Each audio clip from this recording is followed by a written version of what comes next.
Hey mathletes, in this lesson we're going to look at solving two-step equations. So in two-step equations we're going to follow the same kind of ideas as we did in one-step equations. We have a left-hand side and a right-hand side that need to stay balanced. We have a variable that we need to isolate, get by itself by the time we're done. And we have operations that we're going to do the opposite operation to undo it. The only difference is, in this case, we have more than one operation, and we need to decide what order to reverse them in. So in this case, we need to remember PEMDAS, parentheses, exponents, multiplication, division, addition, and subtraction. Now remember, multiplication and division are the same thing. So you don't do one before the other. Multiplication and division just came before addition and subtraction. Now when we solve an equation, we're undoing it, we're going backwards. So when you evaluate expressions, you go down PEMDAS. You solve an equation, you're going from the bottom up. So we want to look for things that are added and subtracted, then things that are multiplied and divided by our variable. So the closest things to the variable are the last things to get eliminated. So in this case, we have 3 multiplied by g, then as 5 is added to it. So we're going to start with the added 5. The opposite of that is subtraction. So we subtract 5 from both sides. 5 minus 5 is 0, so it's eliminated. 11 minus 5 is 6. So now we have 3 multiplied by g equals 6. The opposite of multiplication, the operation that will undo it, is division. So we have 3 multiplied by g, so we're going to divide everything by 3. Since 3g divided by 3 is 1g, and 1g is just g, this doesn't really cancel out, it just equals 1, so we don't need it. 6 divided by 3 is 2. So we subtracted, then divided, isolate the variable g, so the g equals 2. Over here in this example, we have our variable on the right-hand side. That's okay, it doesn't matter what side it's on. By the time we're done, we're going to have h by itself. Currently, we have h divided by 3, 4 is subtracted from that. So again, the subtraction, if we're going up, is going to be eliminated before the division. So the opposite of minus 4 is going to be add 4. So if we add 4 here to bring this up to 0, we have to add 4 over here, and negative 8 plus 4 is going to be negative 4. So now we have negative 4 equals h divided by 3.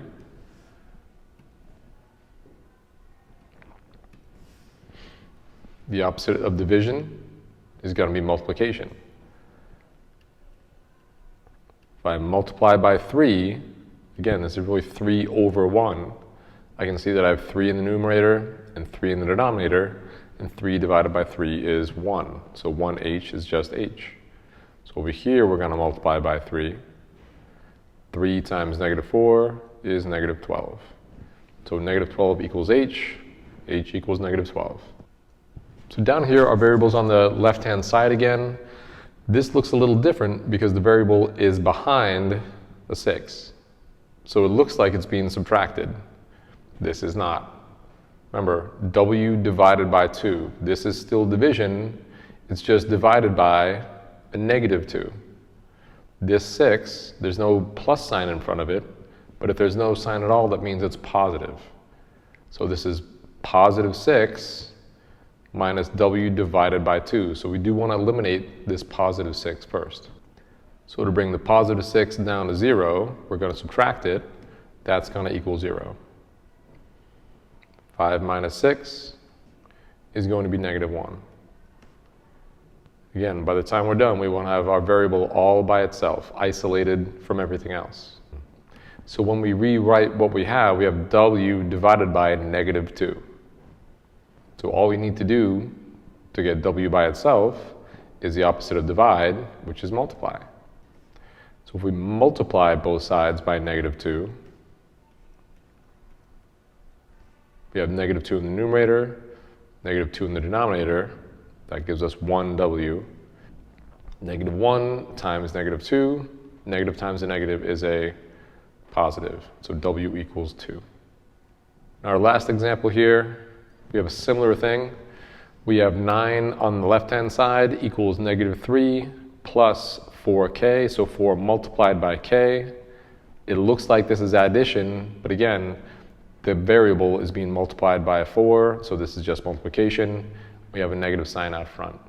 Or by the time we're done, k is going to be isolated, which means this negative 3 needs to be undone, and this multiplication has to be undone. So the opposite of this negative 3 is a positive 3. This is still addition and subtraction. So I'm going to add 3 to both sides. Negative 3 plus 3 brings us back to 0, which is what we want. 9 plus 3 is 12. So far we have 12 equals what is left, and that's our 4 multiplied by k. Now in this example, we needed to keep the minus sign, which became our negative sign. Here, if there's no sign at all, that means positive. So to eliminate the 4 multiplied by k, we're going to divide by 4. Again, this is the inverse property. This is really 4 over 1.